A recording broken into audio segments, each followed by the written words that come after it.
Welcome to the Soilborne Disease Research Laboratory at New Mexico State University. We are focusing on three mandates. We are looking at the causes of diseases, which we call etiology, and we are looking at the environmental factors that are affecting diseases, which we call epidemiology, and our third mandate is disease management.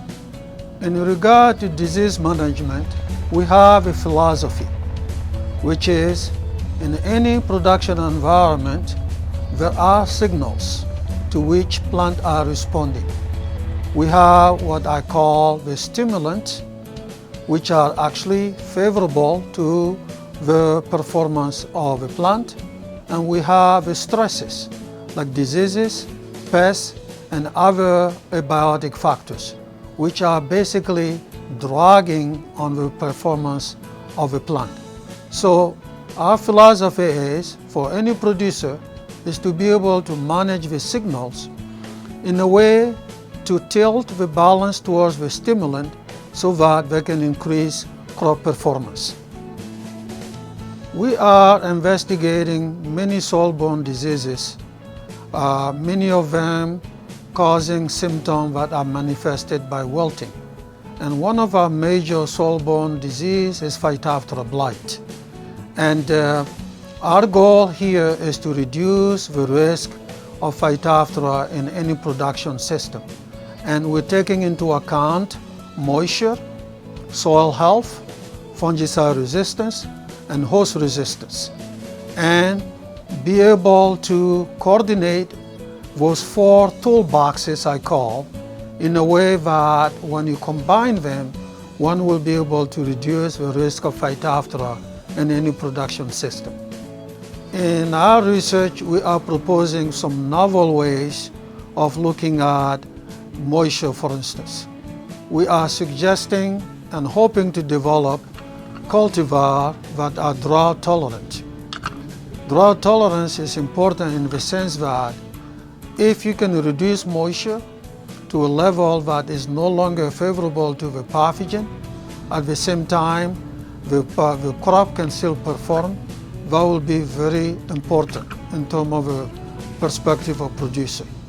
On the other hand of the spectrum, we're also looking at developing flood-tolerant cultivar, especially in a region where we have a lot of rainfall. In those areas, if we have cultivar that are resistant to the pathogen and that are flood-tolerant, then the crop might be able to perform, even under the highest favorable condition for the pathogen. I talked about the toolbox of moisture and also talk about host resistance. Another toolbox that is really important in reducing Phytophthora risk would be soil health. How can we implement soil health?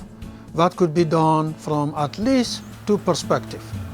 One can do cover cropping, in which case planting specific cover crop, whether it's one species or multiple cover crop species, you can actually encourage the development and proliferation of beneficial soil microbiome, which will become antagonistic to Phytophthora.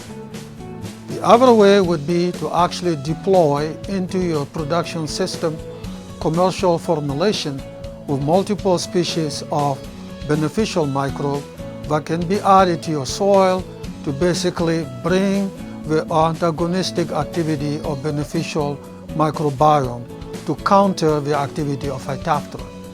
And this soil health is very important in the sense that it might also help manage some of the issues that we are encountering with fungicide resistance in many production systems. The impact of our research for producer is delineating the sources of risk in production systems. When you know the sources of risk, then one might be able to utilize the proper tools from those toolboxes that I have described and putting them in combination depending on your location for reducing that risk of Phytophthora. And this risk reduction through that philosophy of disease management that I talked about is applicable to all other soil-borne disease systems. So if you are dealing with other diseases that are not Phytophthora, you may be able to utilize the same kind of tools to be able to decrease your stresses in your environment, increase the stimulant in your environment, and increase crop performance.